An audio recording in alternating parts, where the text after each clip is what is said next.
네, 오늘 본 강연을 해주실 교수님은 포항공과대학교 환경공학부 국종성 교수님입니다. 큰 박수로 무대 위로 모셔볼까요? 좋습니다, 교수님. 네. 교수님 여기에서 어떤 강의를 좀 해주실지 이야기를 해주시고요. 본 강의 들어가시면 될 것 같은데요. 마이크 한번 넘겨드릴게요. 네. 어떤 강연인지 한번 소개 부탁드리겠습니다. 네. 안녕하세요. 포스텍의 국종성입니다. 네. 최근 들어서 우리가 이제 기후 위기라는 얘기를 많이 듣고 있는데요. 오늘 이제 소개해드릴 것은 이제 기후 위기에게 실질적으로 우리한테 기후 위기라는 얘기가 실질적으로 이제 어떻게 우리가 받아들여지고 있는지, 어떻게 지구에서 기후 위기가 진행되고 있는지, 그리고 우리는 어떤 노력을 해야 되는지에 대해서 간단히 소개해드리도록 하겠습니다. 네, 강의를 시작하도록 하겠습니다. 일단 먼저 오늘 이 시간이 과학터치 첫 번째 시간이라고 그래가지고 이 청중들이 너무 안 올까봐 걱정을 했는데 그래도 이렇게 와주셔서 이제 먼저 감사하다는 말씀을 드리고 싶고요. 자, 여기부터 시작해야 될 것 같은데요. 여러분 기억하실지 모르겠지만 2021년 이제 재작년이 됐죠. 재작년에 노벨 물리학상에 이제 기후학자들이 수상이 됐습니다. 근데 이 마나베 교수님과 할세만 교수님이 이제 노벨 물리학상에 이제 이 노벨상을 받았는데요. 그 받은 이유는 지구 기후를 물리적으로 모델링하고 기후 변동성을 정량화하여 신뢰할 수 있는 지구온난화에 기대요. 굉장히 어려운 얘기죠. 어려운 얘기도 제가 이제 풀어서 말씀드릴 텐데, 아무튼 이분들이 노벨상을 받은 이유는, 여러분 이제 기후 변화는 이제 기본적으로 지구과학이라는 엄연히 다른 학문 분야거든요.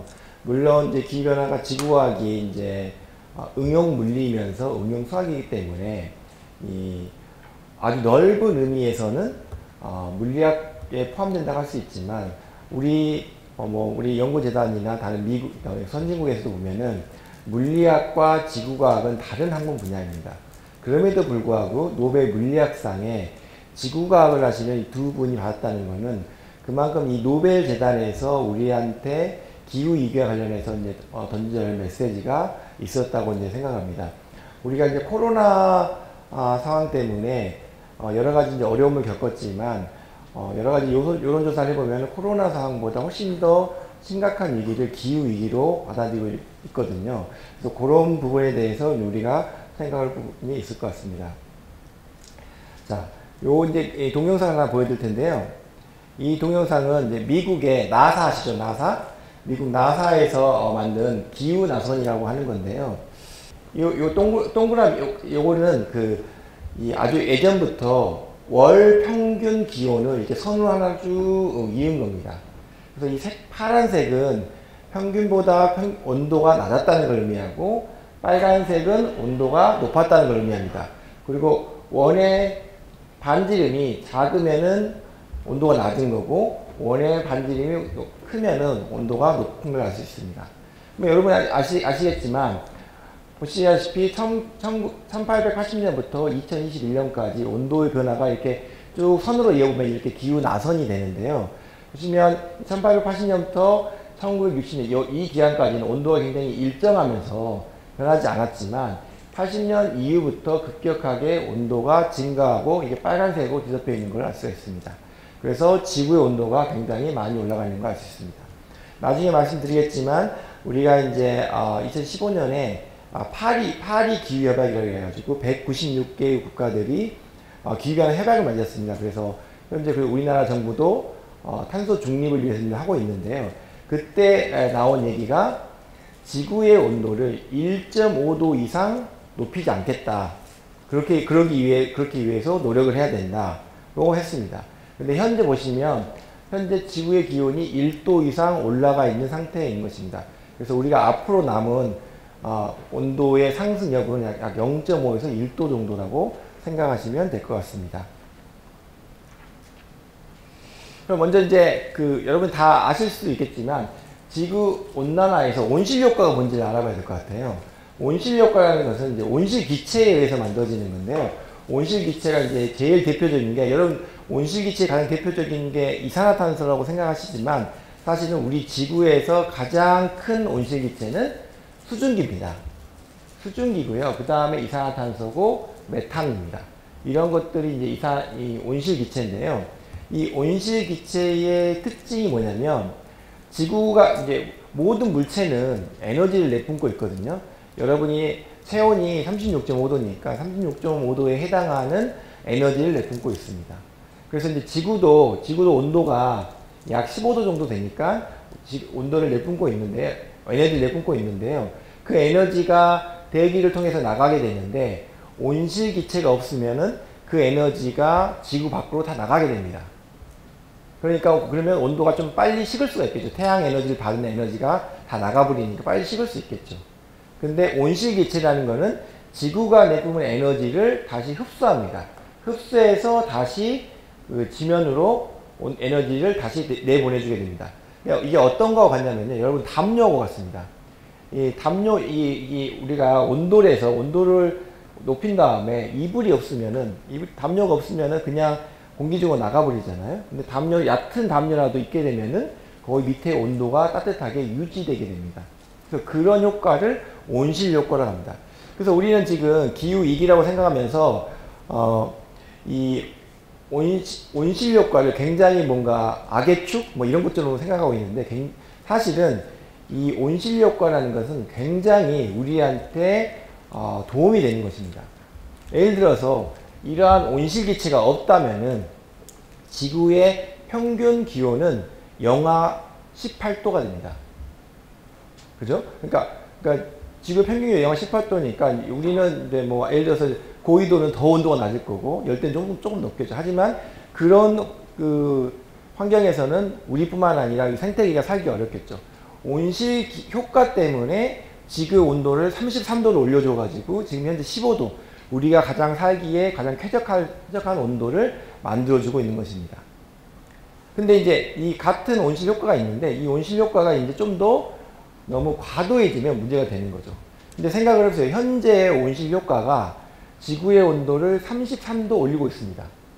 그런데 우리가 현재 산업혁명 이전에 CO2 농도가 280ppm이었는데 지금 420ppm인데, 예를 들어서 더 CO2가 증가해가지고 온실 효과가 현재 지구가 갖고 있는 거에 10%만 증가했다고 그냥 단순하게 생각을 해보세요. 그러면 33도에 10%니까 3도가 올라갈 수 있는 거죠. 물론 아주 이렇게 간단히 계산되진 않지만, 그러니까 온실 효과가 10%만 증가해도 지구의 온도는 3도, 아까 우리가 1.5도를 얘기하고 있었는데 이 3도라는 건 어마어마하게 큰 양이죠. 그러니까 그 말은 무슨 말이냐, 우리가 온실 기체를 조금만 바꾸더라도 지구의 온도가 꽤 민감하게 바뀔 수 있다는 것을 얘기하는 것입니다. 그럼 온실 기체가 이제 증가했을까요? 요 그림은 이산화탄소하고 메탄화산화제수, 빨간색은 이산화탄소 그림이고요. 요건 시간입니다. 과거 2000년 동안의 온실기체의 변화입니다. 이산화탄소와 메탄화산화제수가 굉장히 드라마틱하게 증가하게 됐죠. 요 시기가 산업혁명 이후입니다. 산업혁명 이후에 온실기체는 거의 일정했지만 280ppm을 계속 일정했지만 다시 이렇게 그만하게 증가한 걸 알 수 있습니다.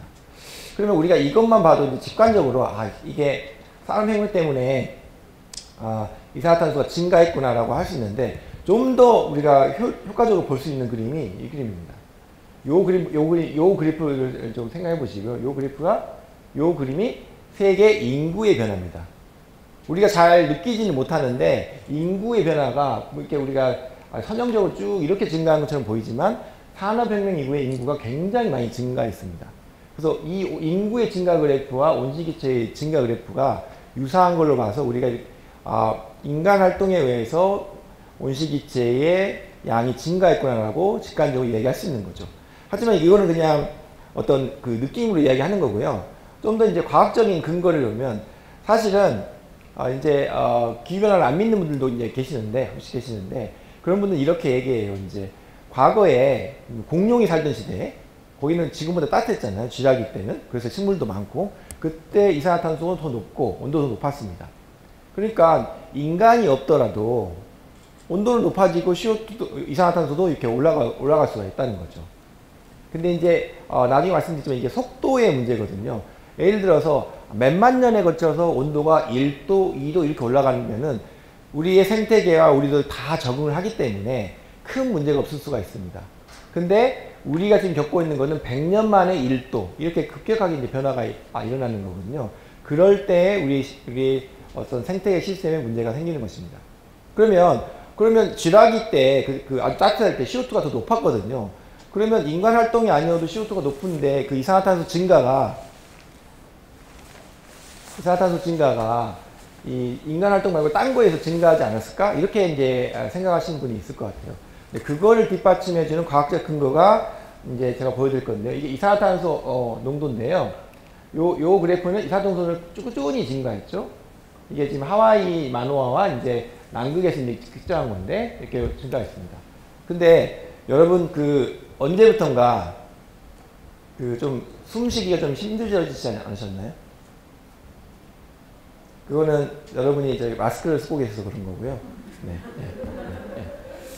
근데 어쨌든 간에 이 산소 농도가 여러분은 못 느끼시겠지만 산소 농도가 감소하고 있습니다. 근데 이 양이 굉장히 작기 때문에 굉장히 정밀한 측정기기로만 측정할 수 있기 때문에 이게 잘 우리가 느끼지 못하는데 감소하고 있습니다. 그래서 이게 정밀한 측정기를 하기 때문에 역사가 짧습니다. 90년대 이후에서나 이 산소 농도의 아주 미묘한 차이를 측정할 수 있는 이제 기기를 만들어낼 수 있었던 거죠. 어쨌든 이 산소가 계속해서 산소 농도가 감소하고 있습니다. 자, 이 산소 농도가 감소하는 게 이산화탄소 증가가 인간 활동에 의한 거라는 거를 뒷받침해 주는 겁니다. 왜냐하면은 자연계에서 이산화탄소가 증가하는 거는 바닷물의 온도가 올라가면 그렇게 되거든요. 예를 들어서 제가 설명해 드리면은 여러분 제가 보통은 이제 맥주를 예로 듣는데 지금 어린이 많으니까 이제 탄산수를 말씀드릴게요. 이제 예를 들어서 이제 사이다. 자, 사이다를 보시면 사이다에 굉장히 이제 이산화탄소가 많이 녹아 있는데 이게 사이다의 온도가 굉장히 낮으면은 여러분이 딱 사이다를 먹었을 때 굉장히 뭐라 그러죠? 그 탄산감을 굉장히 많이 느낄 수가 있습니다. 근데 온도가 뜨뜻미지근한 이 사이다를 먹으면 그 감이 느낄 수가 없어요. 굉장히 약해요. 그 이유는 뭐냐면은 이산화탄소는 액체의 온도가 낮으면, 물의 온도가 낮으면 많이 흡수돼요. 그죠? 그래서 온도가 높으면은 이제 밖으로 많이 내버리고요. 그러니까 공룡이 살던 시대에서는 지구의 온도가 높았기 때문에 바닷물의 온도가 높고 그래서 대기에 있는 이산화탄소를 흡수하지 못해가지고 이산화탄소 농도가 높았던 겁니다. 그러니까 인간 활동이 없어도 그렇게 될 수가 있어요. 근데 이 경우에는 산소하고는 아무 관계가 없어요. 바다하고 이산화탄소가 교환한 거기 때문에. 근데 인간 활동에 의해서 이산화탄소가 증가하는 경우 어떤 경우? 왜 증가하죠? 인간 활동에 의해서? 화석 연료를 태우기 때문에. 그죠? 화석 연료를 태우기 때문에. 그 다음에 열대우림을 파괴시키기 때문에. 그래서 이산화탄소가 증가하는 겁니다. 자, 그러면 여러분 불을 내면은 그 이산화탄소가 나가잖아요. 예를 들어서 뭐 그 석탄을 태운다고 치면은 이산화탄소는 나오지만 불이 타면서 산소를 흡수하게 됩니다. 그래서 화석 연료를 연소시킬 때는 산소를 소비해야 됩니다. 또 열대우림을 파괴해야 되면 열대우림이 원래는 이산화탄소를 흡수하고 산소를 공기 중으로 하는 아주 좋은 역할을 하고 있었는데 열대우림을 파괴하니까 이산화탄소는 못 흡수하고 산소는 덜 배출하는 거죠. 그렇기 때문에 산소 농도가 감소하는 거죠. 그래서 이 산소 농도 감소와 이산화탄소 증가를 같이 보여준다는 것은 이 이산화탄소의 증가의 초기 원인이 화석연료의 인간 활동에 의한 거라는 걸 이야기해 주는 것입니다.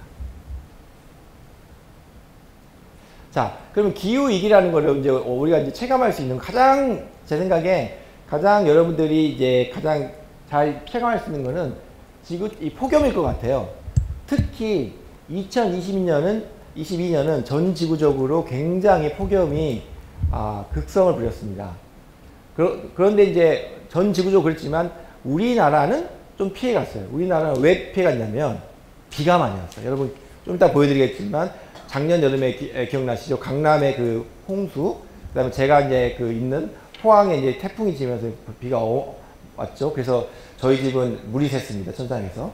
어쨌든 자 그런 비가 많이 했는데 어쨌든 전 지구적으로는 굉장히 온도가 높았습니다. 이 폭염이 있습니다. 연구 보시면 이거는 그냥 제가 인터넷에서 몇 가지 그냥 저널들 뽑아온 건데 2020년 7월에 영국은 40도가 넘었습니다. 영국뿐만 아니라 전 유럽이 굉장히 폭염이 났습니다. 그래서 이 2022년에 그 봄부터 러시아와 우크라이나가 그 싸움이 있다면서 유럽이 힘들었는데 거기에 플러스 해가지고 이 폭염까지 있어가지고 더 힘들었죠. 근데 아이러니하게도 이제 이 올 겨울에 그 에너지 대란이 일어날 줄 알았는데 지구 온난화 때문에 겨울이 따뜻했어요. 그래서 연료를 좀 덜 떼가지고 또 거기 또 도움이 됐고 어쨌든 그런 게 있었어요. 또 기후변화가 굉장히 연관이 되어 있는 거죠. 어쨌든 영국이 굉장히 유럽이 굉장히 더웠고요. 그 다음에 여러분들 신문 기사에 보셨을지 모르겠지만 이건 일본의 논인데요. 논에 여기 이 물이 너무 높아져가지고 여기 가재들이 다 익어버렸어요. 그래서 가재가 이렇게 빨간색으로 바뀌어버렸죠. 다 익은 경우가 있었고 그 다음에 중국에서는 149년 만에 폭염이 일어나가지고 이 가로수에 이렇게 뭐 연기에 소스로 불타가지고 연기가 나는 경우도 있다 그렇고 그 다음에 2022년 2월에 이제 2월은 그러니까 호주는 남반구에 있기 때문에 2월이 가장 덥습니다. 우리나라는 8월에 제일 덥고 호주는 2월이 제일 덥습니다. 그래서 40에서 49도까지 올라갔습니다. 그리고 제가 이제 이건 2020년 2월인데요. 제가 올 2월에 그러니까 지난달에 호주의 멜번을 갔다 왔는데 그때 온도가 40도까지 올라갔습니다. 제가 2월 중순에 갔는데 굉장히 이제 더웠는데 다행히 우리나라처럼 후덥지근하지는 않았는데 굉장히 온도가 많이 올라갔습니다. 자, 폭염은 이제 가장 간단한 건 그냥 간단히 보여드렸고요. 그 다음에 기후 위기를 심각하게 느낄 수 있는 게 하나가 또 그 해수면 상승입니다. 자, 이 그림은 이제 관측된 해수면 고도입니다. 해수면 고도. 그 해수면 상승인데요. 해수면이 이렇게 쭉 상승하는 걸 알 수가 있습니다. 해수면이 상승해가지고 지금 한 20cm, 전지구 평균으로 20cm 정도 올라가고 있는데요. 근데 여기서 이 그래프에서 여러분들이 좀 자세히 보면은 신기한 거를 볼 수 있습니다. 신기한 거, 재밌는 거, 아니면 중요한 사실을 발견할 수 있습니다. 보시면 이 그래프가 쭉 이렇게 증가하는데요. 근데 이 그림에서 보시면 이 증가하는 속도가 여기서부터 여기까지는 1년에 0.6mm 증가했는데 여기서부터 여기까지는 1년에 1.4mm 증가했고 이 기간, 최근 기간에는 1년에 3.3mm씩 증가하고 있습니다. 그리고 좀 더 보시면 이 기간과 이 기간을 나눠보시면 이 기간이 좀 더 급하게 증가한 것입니다. 그래서 해수면 상승이 지금 이렇게 우리가 익스포넨셜리 지금 증가를 하고 있는 걸 알 수 있습니다. 그래서 해수면 상승이 꾸준히 일어나고 있고 그 상승의 속도가 지금 가속화되고 있다는 걸 이야기하는 것입니다. 이게 그러면 이게 뭐 제가 20cm 또는 50cm 올라갔다 전지구 평균 올라갔다고 했는데 그거 그 정도는 우리가 감내할 수 있잖아라고 생각할 수 있는데 이게 해수면 상승의 피해는 굉장히 지역마다 다릅니다. 특히 해수면 상승의 가장 직접적인 피해를 받고 있는 데가 서태평양 지역, 우리나라도 약간 서쪽에 있는 지역인데요. 특히 열대에 있는 서태평양 지역이 가장 큽니다. 그래서 보시면 여기는 이게 이 사이언스지라고 2021년에 사이언스지라고 저는 이제 과학자니까 과학자 중에서 가장 이제 저명한 과학 저널이 사이언스지입니다. 그래서 가장 좋은 연구 결과가 있으면 임팩트 있는 연구가 있으면 여기에 내는데요. 이 사이언스지의 표지입니다. 표지의 사진입니다. 어떤 도시를 나타내는데요. 여기는 인도네시아의 자카르타입니다. 인도네시아의 수도죠. 근데 보시면 아시면 여기에 바다가 여기 벽이 있는 걸 알 수가 있고요. 여기에 사원 비슷한 게 있는 걸 알 수 있습니다. 그러니까 인도네시아 여기 사원이 예전에는 여기가 육지였는데 해수면 상승이 꾸준히 상승하면서 해수면 고도가 꾸준히 상승하면서 이 벽을 세우고 여기는 다시 바다로 바뀐 걸 알 수 있습니다. 그래서 이 자카르타는 이 해수면 상승 때문에 내년 1,000억 정도의 예산을 쓴다고 합니다. 그리고 최근 여러분 뉴스를 많이 보셨으면 그런 뉴스 드셨을지 모르겠는데 그래서 인도네시아는 이러한 심각한 문제 때문에 수도를 이전하는 걸 심각하게 고민하고 있습니다. 그래서 최근에 여러분 주식에 관심이 있으신 모르겠지만 이 이슈 관계로 뭐 건축 관련 이제 그 회사가 주식이 오르기도 했죠. 이게 좀 수도 이전에 우리나라 이제 건축 회사들이 이제 기여를 할 수 있으니까 그렇습니다. 어쨌든 그렇고요. 그다음에 투발로 요 이제 그 투발로 장관이 유엔 연설을 했는데요. 이게 퍼포먼스를 했는데 이 투발로는 이 산호로 만들어진 섬이어가지고 해수면 상승에 굉장히 취약합니다. 그래서 한 몇십 년 안에 투발로는 완전히 다 잠길 것이라고 지금 예상이 되고 있습니다. 그래서 그거를 지금 약간 기후변화에 대한 경고하는 입장에서 이러한 퍼포먼스를 한 것입니다. 자, 그건 이제 다른 나라 얘기고요. 자, 우리나라의 해수면 상승은 아직까지는 해수면 상승의 피해가 경제적 피해가 조금씩 누적되고 있지만 아직 크지는 않습니다. 근데 해수면 상승이 이제 예를 들어서 2m 올라가다 앞으로 기후변화 되면 해수면이 얼마나 상승할지는 제가 좀 이따 보여드릴 텐데, 자, 2m 상승하면 어떻게 되느냐? 네, 우리나라 지도인데요. 이 빨간 영역들이 있습니다. 빨간색 영역. 빨간색 영역들이 2m가 상승하면은 침수되는 지역입니다. 그러니까 요 엄청나게 넓은 지역들이 2m만 상승하면 우리나라에서도 굉장히 피해를 많이 입는다는 거죠. 그럼 2m 상승이 가능한 걸까요? 자, 그러면 해수면 상승이 왜 일어날까? 해수면 상승의 원인은 총 두 가지입니다. 첫 번째로는 여러분 잘 아시다시피 육지에 있는 얼음들이 다 녹아가지고 바다로 들어가는 거죠. 그러니까 해수면이 상승됩니다. 그리고 두 번째는 해수의 연평창입니다. 그래서 여러분 잘 관찰을 하셨는지 모르겠지만, 여러분 라면을 끓이면은 원래 찬물을 붓고 라면을 끓잖아요. 팔팔 끓으면은 이 수위가 조금씩 올라가 있습니다. 열 팽창 때문에, 물도 열 팽창하죠. 열 팽창 때문에 올라가는 거죠.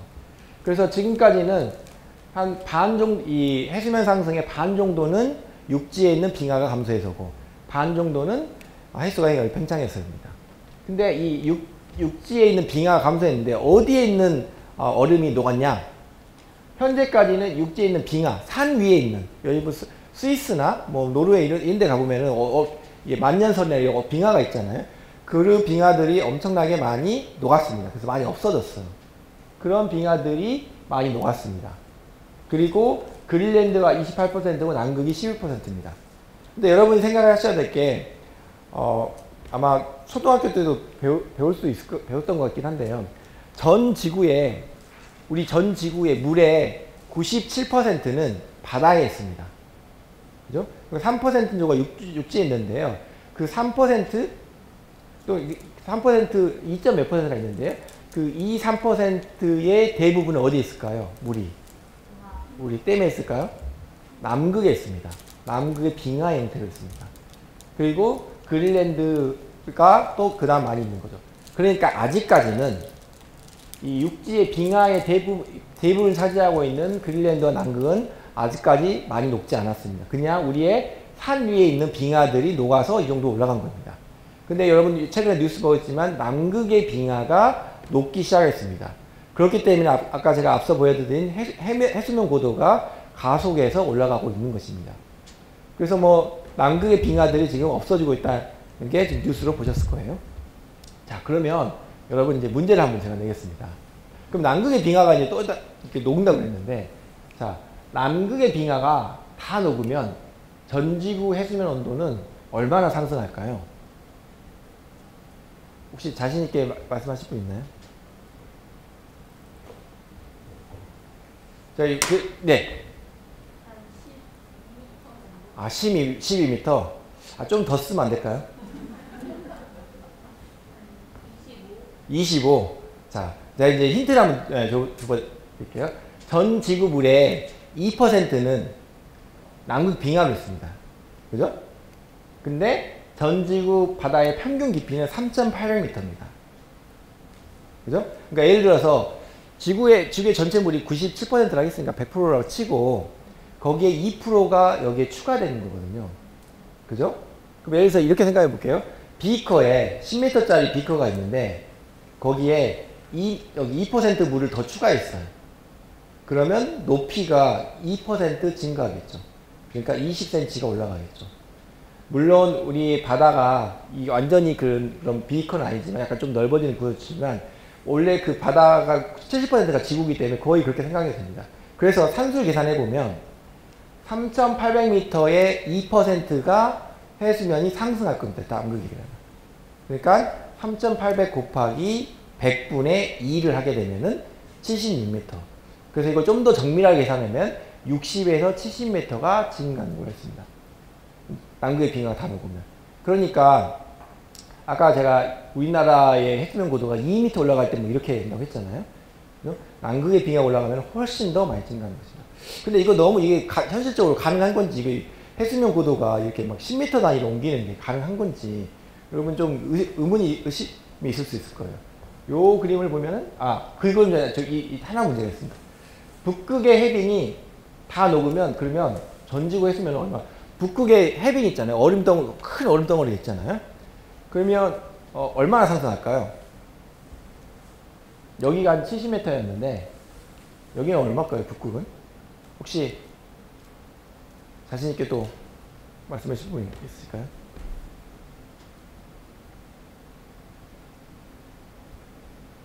네. 110? 남극보다 많으면 안 될 것 같은데?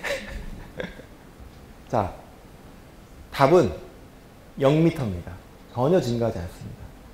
자, 여러분, 여러분 커피 아이스 아메리카노 있잖아요. 아이스 아메리카노에 얼음이 많이 들어있잖아요. 근데 아이스 아메리카노에 이제 이걸 이제 사놓고 깜빡 잊고 다 녹을 때까지 이제 안 먹을 경우가 가끔 있을 수 있잖아요. 그러면 이 아이스 아메리카노에 얼음이 있었는데 얼음이 녹아서 그 수위가 올라가던가요? 그대로 있죠. 얼음은 부력에 의해서 부피를 차지하고 있기 때문에 물 위에 있는 얼음이 녹으면은 해수면 고도는 전혀 증가하지 않습니다. 그죠? 그래서 북극의 해빙은 증가하더라도 해수면 고도는 증가합니다. 근데 이게 또 다른 중요한 의미를 갖고 있는데요. 그러니까, 그러면 예를 들어서,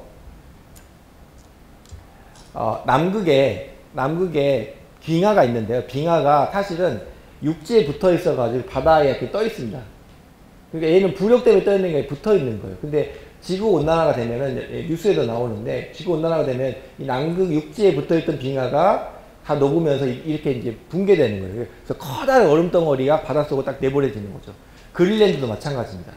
그러면 여러분 아이스 아메리카노에 얼음이 안 녹더라도 얼음을 하나 딱 넣으면 수위가 딱 올라가잖아요.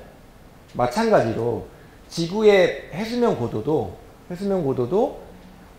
남극에 있는 빙하가 다 녹지 않더라도 붕괴돼 가지고 바다로 나오는 순간 해수면 고도 상승은 즉시 반영이 됩니다. 그리고 남극의 해수면 고도가 증가하면은 굉장히 뭐 몇 년 거쳐서 우리나라 해수면 고도가 증가할 것 같잖아요. 하지만 몇 달이 걸리지 않습니다. 굉장히 빠른 속도로 해수면 고도의 균형이 맞춰져서 올라가게 되는 것입니다. 자, 근데 이제 다시 와서 남극에 60m가 증가했는데 이게 과거에 그런 적이 있었던가 생각해 보면 좋을 것 같습니다. 자, 그러면 이제 남극에 그 60m가 증가하면라고 했는데 남극에 제가 보면 이거는 해수면 고도가 어느 정도 올라가면 어떤 도시들이 잠기는지 보여드리는 거예요. 보시면 1m 증가하면 베네치아는 그 원래 물의 도시니까 그 굉장히 취약할 수밖에 없는데 2m 증가하면 로스앤젤레스와 샌프란시스코가 잠기고요. 6m가 증가하면 상하이가 잠기게 됩니다. 그래서 이제 보시면 현재의 세계의 지도가 이렇게 되는데요. 6m가 증가하면 이렇게 됩니다. 그거 비슷한데 많이 이제 잠겨 있는 거 알 수 있죠? 그리고 남극에 이제 빙하가 다 녹았을 때 6, 70m 증가했을 때는 세계의 지도가 이런 식으로 바뀌게 되는 겁니다. 굉장히 큰 변화를 겪을 수밖에 없는 거죠. 자, 근데 이런 일이 벌어질까요, 지구에서? 설마? 자, 근데 이건 이제 그 지구 온난화가 아니고 추웠을 때 일입니다. 최근 빙하기. 불과 18,000년 전이에요. 이때는 인간이 살았습니다. 최근 빙하기 때예요. 근데 빙하기 때 빨간색으로 표현된 부분이 현재는 바다인데 그때 당시에는 육지였던 겁니다. 그러니까 이때 당시에는 남극의 빙하 또 육지의 빙하가 굉장히 많이 쌓였어요. 그래서 바닷물의 수위가 내려간 거죠. 그래서 대부분이 육지로 바뀌는 거죠. 그래서 이제 뭐 여기는 세계지만 우리나라 보시면 우리나라 이 흰색 부분이 그때 당시에 육지입니다. 그러니까 사실은 18,000년 전, 2만 년도 안 된 그 시점에서 한반도는 반도가 아니었습니다. 그냥 육지의 서쪽 끝이었어요. 동쪽 끝이었어요. 그리고 일본은 섬이 아니었습니다. 일본이 반도였습니다. 그래서 고고학자들은 이 시기에 일본의 선조들이 이때가 이제 구석기 시대거든요. 인간들이 있었습니다. 호모사피엔스가 있었는데 그때 가서 일본 부족의 시초가 이때 건너갔다고 주장을 하고 있습니다. 아무튼 그 당시에 18,000년 해수면 지금보다 120m 낮았어요. 그러니까 지구에서 해수면 고도가 지금 우리가 몇십 센티미터 올라간 거라고 생각하지만 이렇게 우리가 지구 온난화를 방치하면 굉장히 많은 큰 폭의 해수면이 바뀔 수가 있다는 거죠. 그리고 해양 산성화인데요. 여러분 이제 이산화탄소가 많이 들어가면은 탄산이 됩니다. 탄산. 그죠? 그러면 걔가 산성을 띠게 됩니다. 산성을 띠기 때문에 그러면 우리의 해양 생태계 중에 산성에 취약한 애들이 있습니다. 특히 저는 그 해산물을 굉장히 좋아하는데 제가 좋아하는 해산물들은 다 이 해양 산성화에 취약합니다. 뭐 조개류나 아니면 뭐 가재류나 이런 것들이 다 취약하게 됩니다. 그래서 이렇게 산호도 이제 없어지면서 이 생태계가 이렇게 파괴되는 거죠. 그래서 우리나라 해양도 해양의 산성화가 이렇게 선형적으로 쭉 이렇게 산성도가 강해지고 있습니다. 그 다음에 이제 우리가 이제 진정으로 우리 지금 언론에서 얘기하는 기후 위기는 지구 온난화가 극한 현상을 강화시키기 때문입니다. 그러니까 지구 온난화가 우리가 단순하게 생각하면 어떤 지구 온도를 이렇게 한쪽 방향으로 증가하는 것처럼 여겨지지만 사실은 우리가 지구의 시스템이 덥고 춥고 이런 진동을 하고 있습니다. 여러분 엘니뇨도 들어보셨죠? 그것도 진동하는데 덥고 춥고 진동을 합니다. 그런데 지구 온난화가 되면 이 진동의 폭이 커집니다. 진동의 폭이 커지기 때문에 변동성이 커지니까 극한 현상들이 많이 발생하는 거죠. 그러니까 폭염도 많이 발생하지만 혹한도 많이 발생하는 거죠. 그죠? 여러분이 올 겨울에 뉴스에 보시면 북미 지역에서 굉장히 추웠다는 그런 뉴스도 많이 보셨죠? 그렇게 혹한이 많이 증가하는 거죠. 그래서 이제 어떤 일이 벌어지냐면 극한 현상이 되면 제가 말씀드렸지만 더 강력하고 잦은 폭염이 발생하고 그리고 강한 겨울 폭풍과 폭설이 발생합니다. 왜냐하면은 지구의 공기의 온도가 올라가면은 공기가 머금을 수 있는 수증기의 양이 늘어납니다. 그러니까 폭설이 많이 발생할 수 있는 거죠. 그리고 대부분의 우리의 날씨를 조정하는 저기압, 고기압에 많은 에너지 중에 하나가 공기 중에 있는 수증기입니다. 그 수증기 양이 증가하기 때문에 그것들이 커지는 거죠. 당연히 수증기 양이 많아지기 때문에 집중호우 및 홍수가 있습니다. 그래서 이거는 굉장히 과학적인 결과인데요.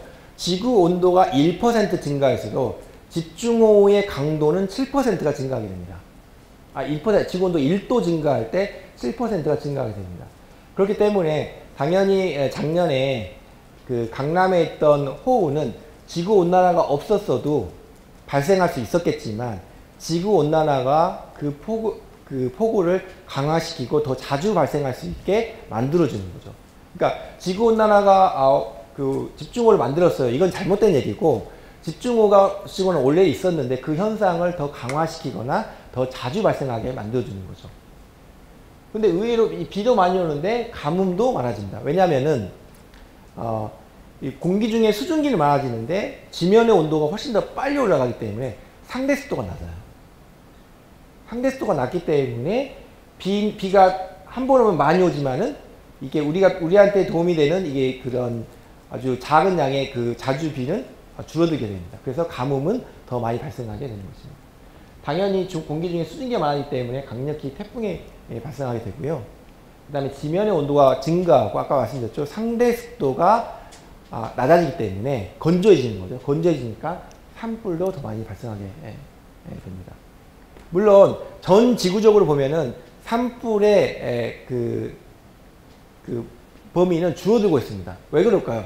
그래서 어떤 분들은 전 지구 전체적 평균 보면 산불이 줄어들고 있지 않냐라고 이야기하신 분이 있어요. 그건 지구 온난화가 이야기하는 게 뻥이지 않냐 이렇게 하고 있는데 산불이 줄어드는 이유는 뭐냐면 우리가 매니지먼트를 더 적극적으로 하기 때문입니다.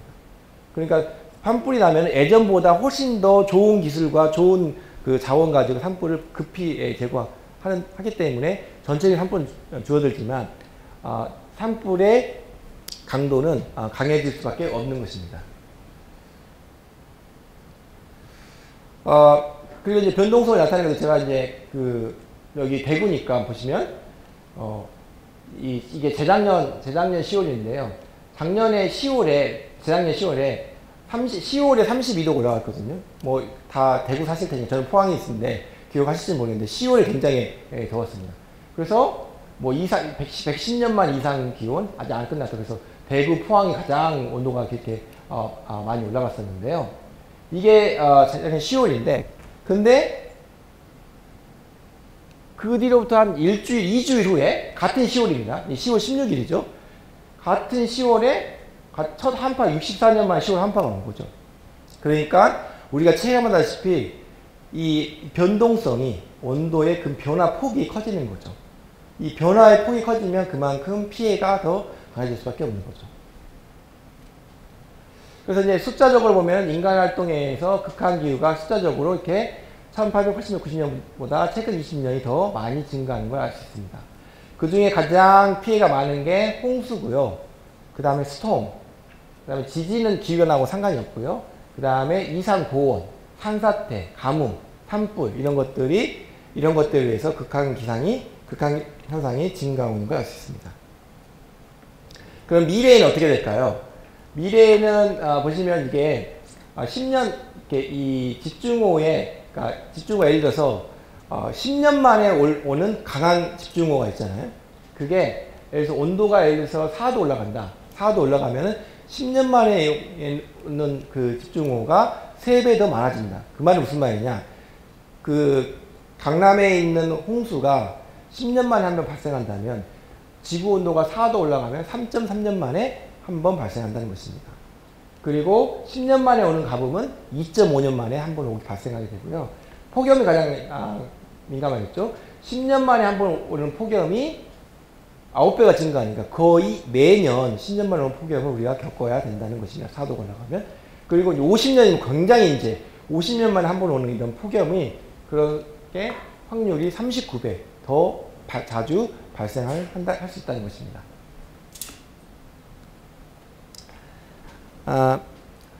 그리고 이제 우리가 또 기후 위기라고 느끼는 것 중에 하나가 이러한 제가 말씀드린 폭염과 가뭄과 산불과 생태계의 붕괴가 이게 개별적으로 발생하는 게 아니고 같이 복합적으로 발생을 한다는 것입니다. 제가 간단히 설명을 드리면요.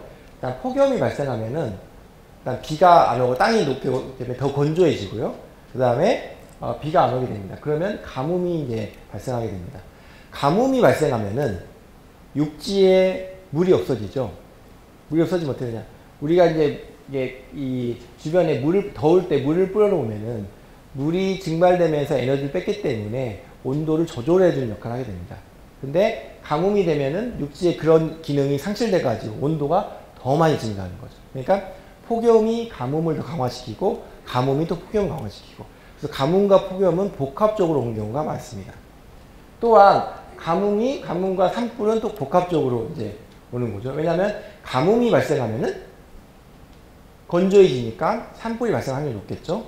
그리고 산불이 발생하면 생태계가 파괴되기 때문에 이 육지에서 오는 비의 70%는 이 식물이나 또는 강에서 증발된 물들이 다시 비가 내리는 것입니다.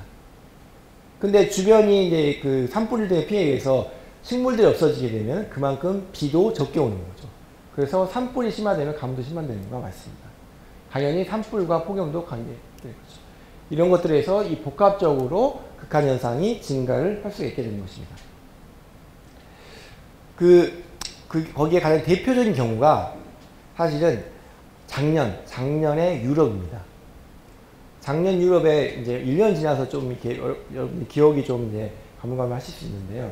작년에 유럽이 폭염뿐만 아니라 산불이 굉장히 많이 발생했습니다. 이 그림은요. 이 그림은 이제 각각의 이 점들이 산불이 일어난 지역이거든요. 그 점을 찍은 거거든요. 근데 이 당시에 2020년 7월 17일인데요. 이 빨간색 그 점들은 24시간 하루 그러니까 이 하루 동안에 발생한 것들을 전부 찍은 겁니다. 그리고 이 약간 옅은 오렌지색은 일주일. 그러니까 무슨 말이냐? 이 각각의 점들이 일주일 동안 발생한 산불이었던 겁니다. 그게 아주 옛날이 아니고 작년에 유럽에서 일어난 겁니다.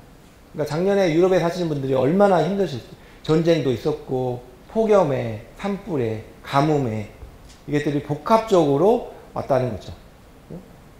뭐, 산불은 이제 그, 미국에서나 호주에서도 이렇게 많이 증가했습니다.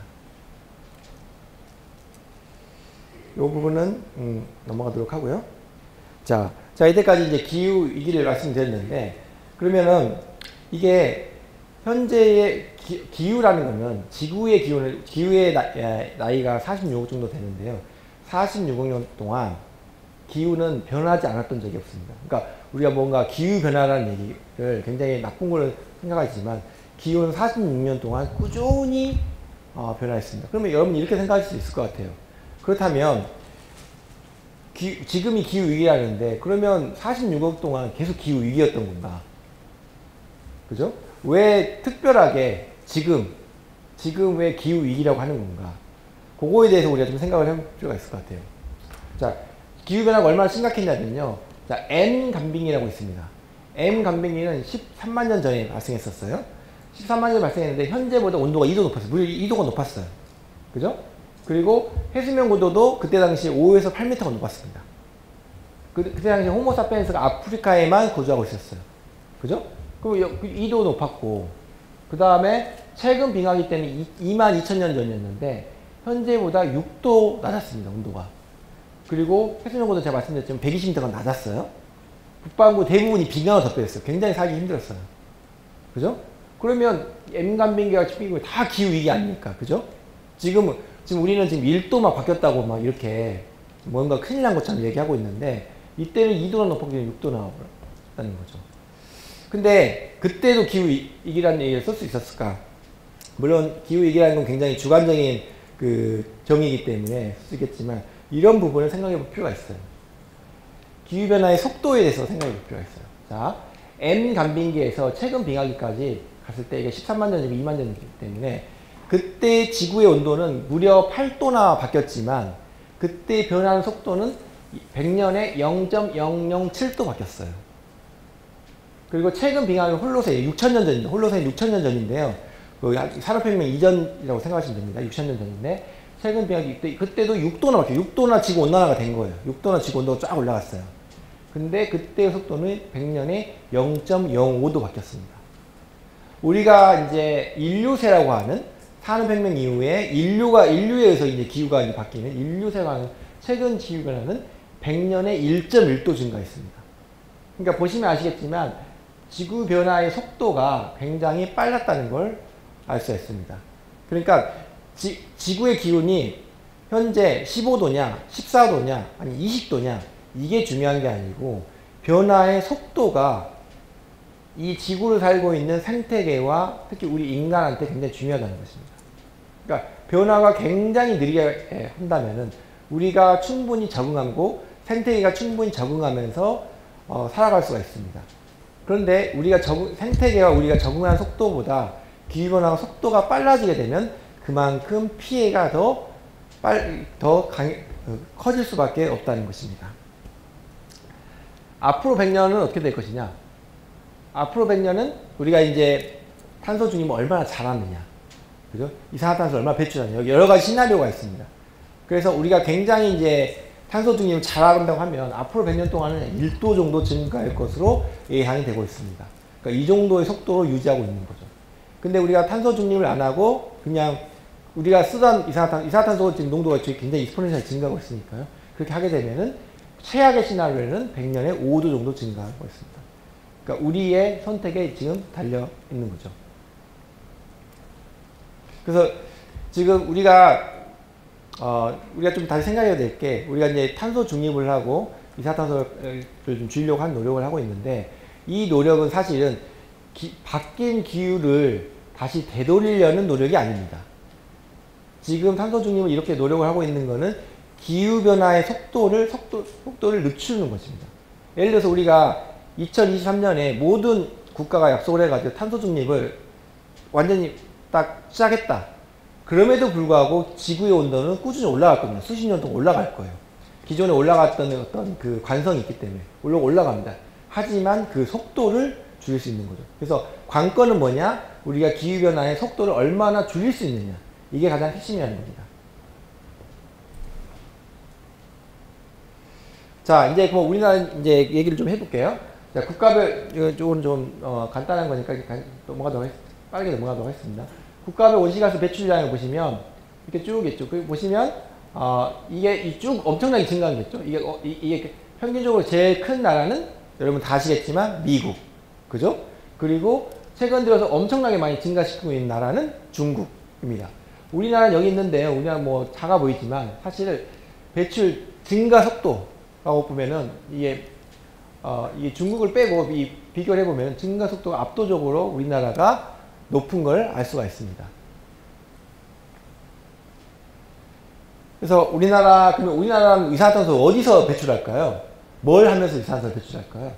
대부분이 에너지에서 오는 걸 알 수 있습니다. 에너지에서 온실가스를 배출을 하고 있어요. 그래서 이 배수도가 이렇게 지금 증가를 하고 있습니다.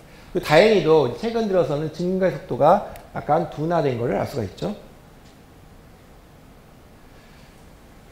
그래서 제가 말씀드렸는데 현재까지 1.1도 상승했고요. 파리협약에서 평균도 1.5도 이상 올라가면은 이게 되돌릴 수 없는 피해를 야기하기 때문에 이걸 막아야 된다. 1.5도, 2도 이것들을 약간 기준으로 지금 제시를 하고 있어요. 근데 이제 우리가 1.5도 맞춘다고 생각하면 어떻게 해야 되냐면 2018년부터 탄소 배출량이 4,200톤을 초과하면은 뭐 우리가 이제 기후 예측 그 모형을 돌려보면은 한 67% 확률로 1.5도를 넘는다고 그래요. 그러니까 사실은 1.5도를 지키려고 하지만 사실 이걸 지키기는 굉장히 힘듭니다. 우리가 이 현재의 속도로 하기 위해서. 그래서 이게 앞으로 10년 안에 이게 넘을 거라고 합니다. 그래서 1.5도가 넘을 거다라는 것입니다. 그렇다고 해서 우리는 선택을 했는데, 그래서 제가 기후위기를 엄청 심각하게 얘기했지만, 그렇다고 해서 제가 포항에 살고 있는데 포스코가 철강을 못 만들게 할 수는 없잖아요. 전기를 끊을 수는 없잖아요. 그죠? 그러니까 뭔가 이 산업계의 피해를 최소화하면서, 이 이산화탄소를 저감할 수 있는 그런 솔루션을 우리가 찾아야 될 텐데요.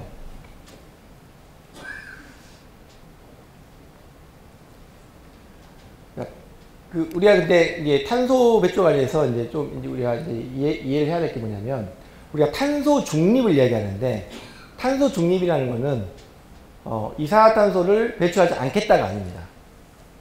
탄소 중립이라는 거는, 우리가 배출하는 이산화탄소 양과, 그다음 우리의 생태계가 있습니다. 우리 생태계가 흡수하는 양, 우리의 바다와 우리의 숲이 이산화탄소를 흡수하는 양이 있습니다.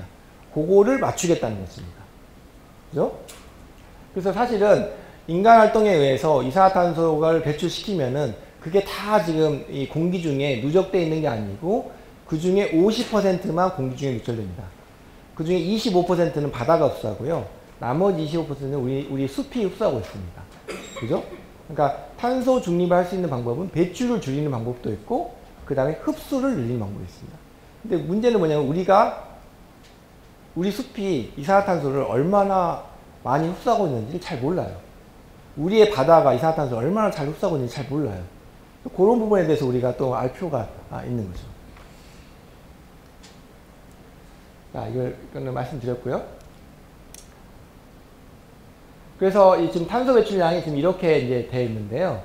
탄소 흡수량은 이제 전체적으로 잘 모르지만 한 6% 정도 있다고 합니다. 그래서 탄소 중립을 위해서는 이게 배출량을 이렇게 줄이고 흡수량을 이렇게 늘려가지고 이 배출량과 흡수량을 맞춰가지고 중립을 해야 되는 방법을 필요하다는 것입니다.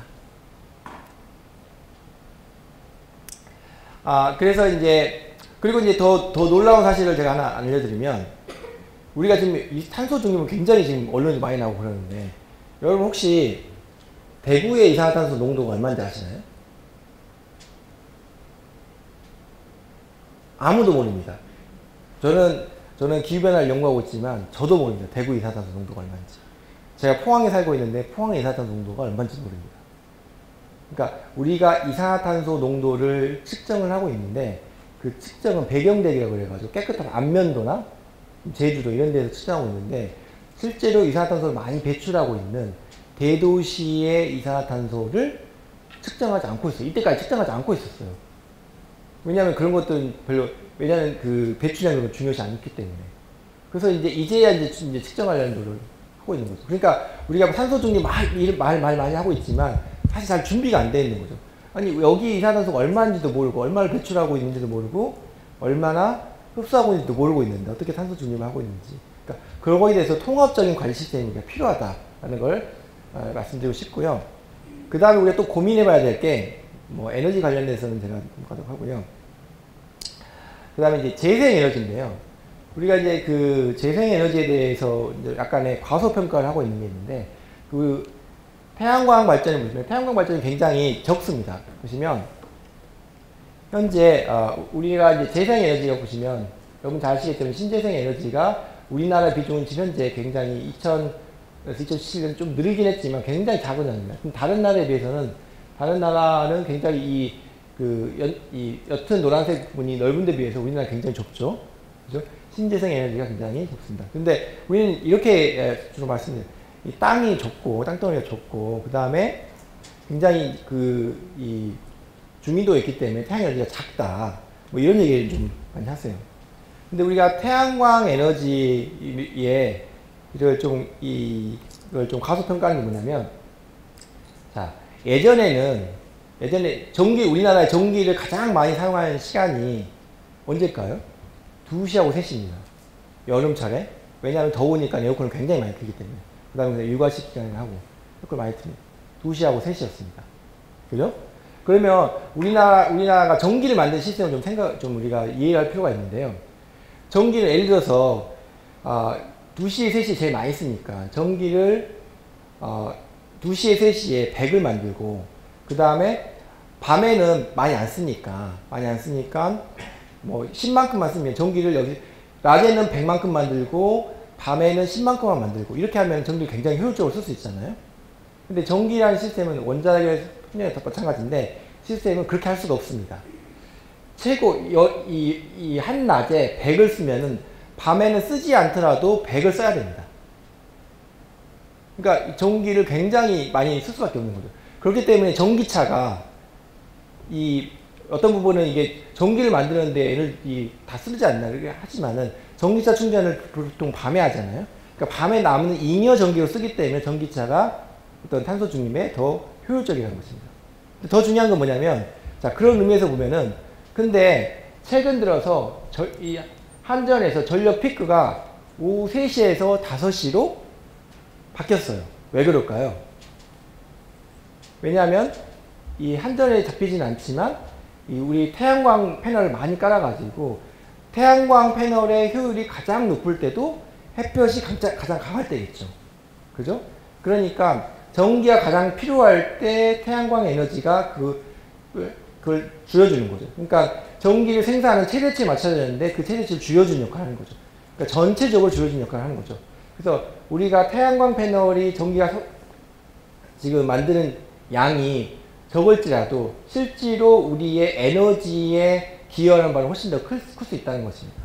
그래서 이게 유명한 그림인데요.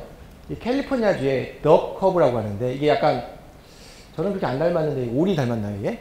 오리 커브라고 하는데 2012년에는 보시면 이때 낮에 전력이 피크가 됐거든요. 근데 이 캘리포니아 그쪽에 이제 그 지역에 태양광 패널을 엄청 많이 깔았어요. 그러니까 전력의 피크가 줄어들고 오히려 태양광이 없는 이 시기에 전력이 많이 발생했다는 거죠. 그러니까 태양광에 대해서 우리가 좀 더 생각할 필요가 있다. 그래서 이 태양광은 사실은 이게 산을 깎아가지고 그렇게 하면은 사실은 득도 있고 실도 있는 거죠. 물론 산사태의 이론도 있지만은 이 숲이라는 게 이산화탄소를 흡수하는데 그걸 깎아가지고 하면은 문제가 있는 거죠. 그래서 근데 이렇게 이 도시 특히 옥상에 도심에 있는 태양광을 이렇게 활용하게 되면은 이게 효율적으로 쓰는 거죠. 아직 기술이 이제 상용화되지 않지만 지금 하고 있다는데 도로에서도 이렇게 깔 수 있는 방법을 지금 개발을 하고 있다고 합니다. 자, 그리고 여기 보시면 우리나라는 태양 에너지가 적다 비효율적으로 생각할 수 있는데 이게 뭐냐면요. 잠재 태양광 발전이라고 그래가지고 빨간색으로 있는 부분은 태양광을 패널을 설치하면 효율이 높다. 햇빛이 쨍쨍해가지고 이게 두 가지 영향을 여러 가지 받는데 일단은 위도가 낮아야 되고요. 그 다음에 공기가 깨끗해야 되고 그 다음에 구름이 적어야 됩니다. 그러면 태양광 효율이 높습니다. 그거 이제 다 해보는 건데요. 근데 보시면 태양광 발전을 가장 많이 하는 데가 북유럽이거든요. 여기 북유럽인데 여기와 비교해 보면 우리나라는 물론 여기 사막 지역에 비해서는 떨어지지만 이 지역은 우리 북유럽보다 훨씬 더 잠재 에너지가 더 많다는 걸 알 수 있습니다. 그러니까 북유럽보다 우리가 태양광 발전하는데 더 유리한 조건을 가지고 있다는 거죠. 아무튼 이제 제 발표에 저기 강의 마지막에 다가오고 있는데요. 우리나라 기후변화 대응 현주소는 대응 지수가 61개 중에 58이고요. 우리가 거의 이제 10위권의 국가에 있는데 기후변화 대응 지수는 굉장히 낮고요. 온실가스 배출은 세계에 지금 7위입니다. 굉장히 많이 배출하고 있고요. 그 다음에 OECD 국가 중에서 이산화탄소 배출 증가율이 1위고, 그 다음에 여전히 석탄 발전의 비중이 높아가지고, 그래서 그 세계적인 시민단체에서 기후악당 국가로 선정되는 그 오명도 했습니다. 그 다음에 다보스 포럼에서 세계 180개국 중에 60위 정도. 굉장히, 현재까지 기후변화에 대한 대응이 굉장히 낮다. 그래서 우리가 좀 더 신경을 써야 된다는 것입니다. 그 다음에 여기가 이제 저의 마지막 슬라이드인데요. 우리가 또 한 가지 이제 생각해 볼 게 뭐냐면, 이 골든타임 지난, 그러니까 아까 보시면 10년 안에 1.5도 상승할 거에 됐는데, 그러면, 다른 대안이 있을 것인가. 그래서 배출량, 단순히 산업계만 이렇게 쪼아가지고, 배출량 저감을 해야 되는 게 맞는 것인지, 뭔가 새로운 해결 방안이 필요하다는 것이죠.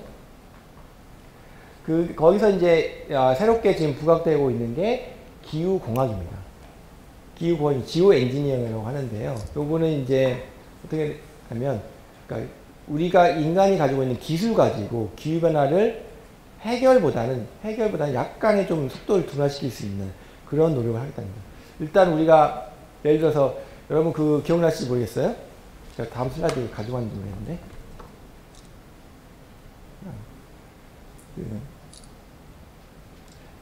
그러니까 기후공학이라는 것은 기술적으로 기후변화를 해결하겠다는 건데, 이 두 가지 방안이 있는데, 첫 번째로는 대기 중에 이산화탄소를 인간의 기술을 가지고 캡처하는 겁니다. 인위적으로. 해서 아주 땅 깊은 곳이나 바다 깊은 곳에 묻어버리는 거죠. 그러면 이게 이산화탄소를 흡수하는 거죠. 두 번째 기술은 이산화탄소는 좀 배출하게 내버려 두고 지구의 온도를 컨트롤하자. 그죠? 지구 온도를 컨트롤해서 예를 들어서 성층권에 에어로졸을 작은 먼지들을 뿌리게 되면은 성층권은 굉장히 안정하기 때문에 굉장히 오래 있습니다. 그래서 태양의 복사 에너지를 차단해 가지고 온도를 낮추는 효과가 있습니다. 그래서 그런 것들이 있습니다. 근데 이거는 항상 기존까지는 굉장히 위험한 발상으로 생각했어요. 왜냐하면 뭔가 인간이 저질러 놨는데 이걸 인간이 기술로 해결한다는 건 굉장히 위험한 발상일 수가 있거든요.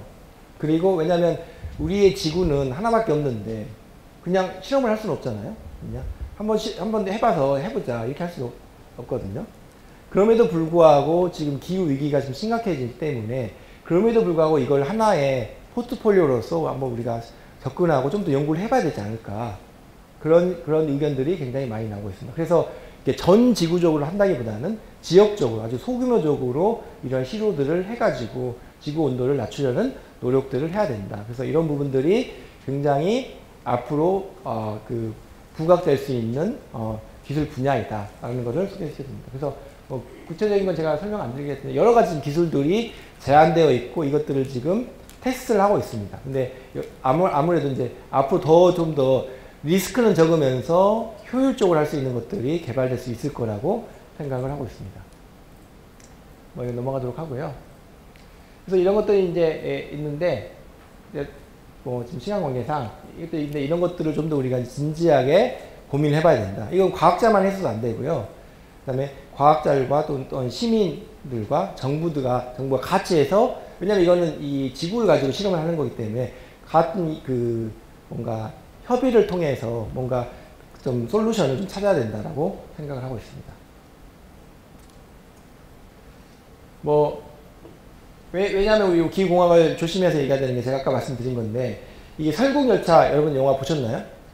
그 설국열차 영화를 보시면은 갑자기 빙하기가 옵니다. 그래서 그 빙하기 기차 안에서의 어떤 계급 간의 그 갈등을 다룬 영화잖아요. 근데 저는 기후변화를 연구하다 보니까 그럼 왜 갑자기 빙하기가 왔을까? 설명해야 되는데 잘 보시면 영화의 처음 시작에 한 10초 정도에 왜 빙하기가 왔는지에 대해 설명을 합니다. 그게 뭐냐면 아까 제가 말씀드렸는데 지구온난화가 너무 심각해지니까 그러니까 우리 과학자들이 나는 지구를 잘 알고 있으니까 내가 이 컨트롤할 수 있어. 그래가지고 아까 말씀드린 성층권에 이 CW7이라는 그 화학물질을 뿌립니다. 이 화학물질을 뿌리면 태양에너지를 흡수하는 거죠. 근데 지구에는 피드백이라는 게 있어가지고 내가 이만큼 변화시키면은 그게 더 가속화시키려는 그런 피드백이 있습니다.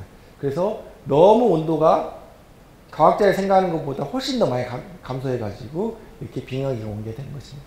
그러니까 우리가 기후공학이라는 것들을 이런 것들이 가장 많아가지고 굉장히 아예 대화성에도 올려놓지 않으려고 하는 그런 기류가 강했었거든요. 근데 이제는 좀 테이블상에 올려놓을 때가 됐다. 이런 걸 좀 적극적으로 고려할 필요가 있다. 왜냐하면 그만큼 기후변화에 대한 피해가 지금 굉장히 누적되고 있기 때문에 그런 부분을 해야 된다. 왜냐하면 기후변화 피해를 막기 위해서 산업계의 피해를 또 줄 수는 없기 때문에 그래서 여러 가지 복합적으로 고려를 할 필요가 있다는 것을 말씀드리고 오늘 강연을 마칩니다. 그래서 스페인 속담에 이런 얘기가 있다고 합니다. 신은 항상 용서하시고 우리는 때때로 용서하지만 자연은 절대 용서하지 않는다. 이게 기후변화에 대한 얘기는 아니지만 기후변화에 대입시켜놓고 보니까 굉장히 맞는 말인 것 같아서 가지고 왔습니다. 네, 이상입니다. 말씀해주신 속담이 굉장히 섬찟하네요. 자연을 절대 용서하지 않는다라는 말. 자연은 뭐 솔직한 거죠. 네. 경각심을 네. 번뜩 가지게 하는 그런 속담인 것 같은데 지금 기후변화라는 게 사실 일반적인 우리 시민들도 같이 좀 고민해야 되는 문제라고 말씀을 해주셨잖아요. 그래서 궁금하신 점들이 또 많을 것 같아요. 질문 있으시면 현장에서 손 들고 한번 받아보도록 하겠습니다.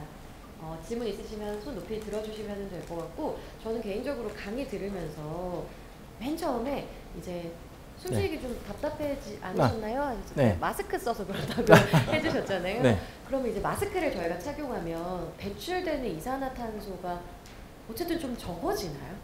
제가 이제 과학에 대해서 잘 몰라서 그러면 좀 이산화탄소 농도가 마스크 착용 기간 동안 줄었을까요? 아니 그 마스크가 완전히 유봉이 안 되기 때문에 예, 똑같습니다. 양은 똑같습니다. 예. 똑같을까요? 네.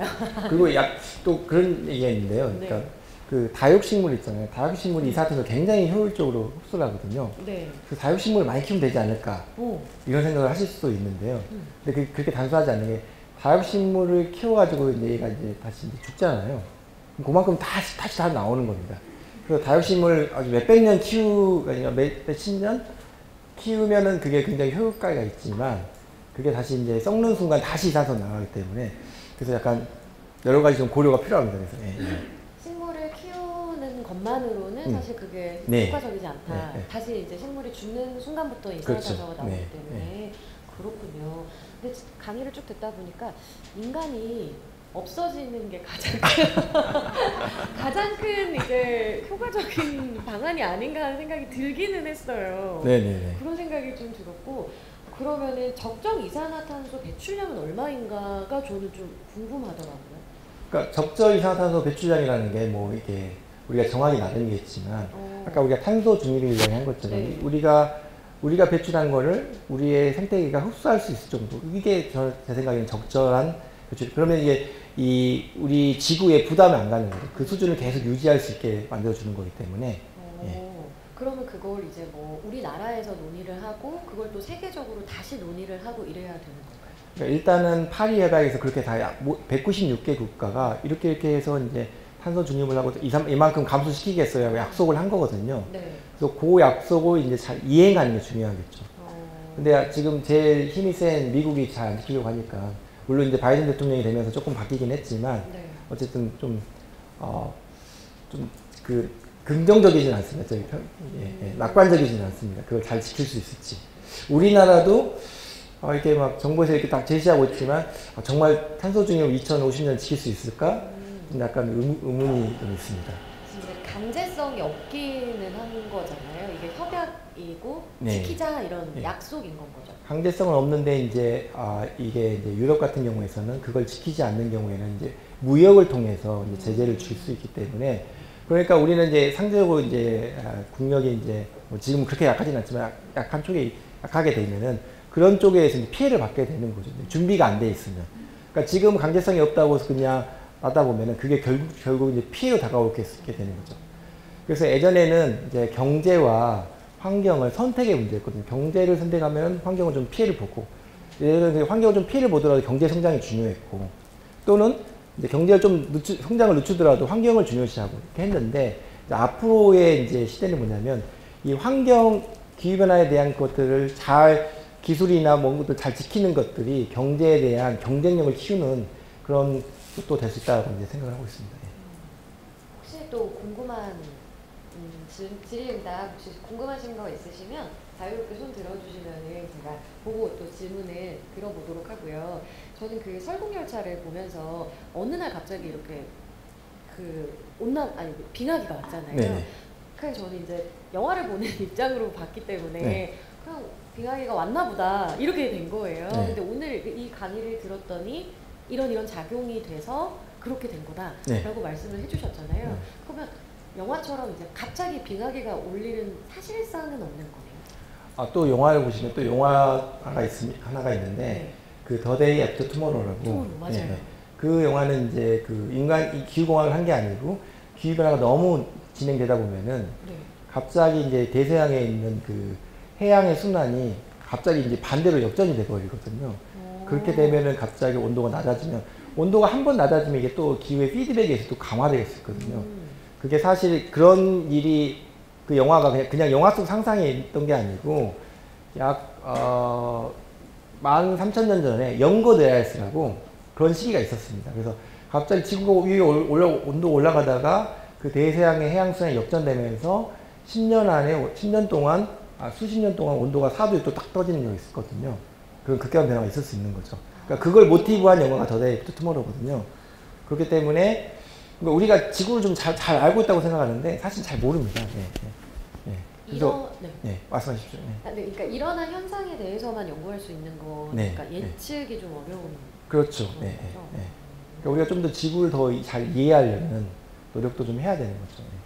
그러면 꿈나무들이 많잖아요. 그 꿈나무들을 위해서 지금 아까 기상공학이라고 또 이야기를 해주셨는데 그럼 기상공학에 대해서 공부를 하려면 어떤 과에 진학을 해야 되는지, 기상공학과가 현재 있는 건지 아니면 평소에 어떤 거에 좀 관심을 가져야 되는 건지 그런 것도 한번 이야기해 주시면 좋겠습니다. 일단 그 기후공학은 사실은 물론 기후변화에 대한 학문이지만 사실은 특히 이제 기후공학 관련해서는 융합 학문입니다. 그래서 특정한 과보다는 어쨌든 기후학자도 있어야 되고, 그 컴퓨터 과학자도 있어야 되고, 그 다음에 공학자도 있어야 됩니다. 그래서 그것들이 융합이 되기 때문에 특정 과보다는 어떤 그 기술에 대한 기초가 되는 것들을 좀 하는 게 더 중요하다고 생각하고요. 그 다음에 이게 아직 어리신 분도 많고 그렇지만 이제 우리가 연구를 할 때 뭔가 좀 열려있는 자세로 다른 학문에 대한 관심을 좀 많이 가져야 된다고 생각합니다. 예를 들어서 본인이 무슨 과에 갔다면 거기에만 너무 매몰되지 말고 다른 거에 대한 것들을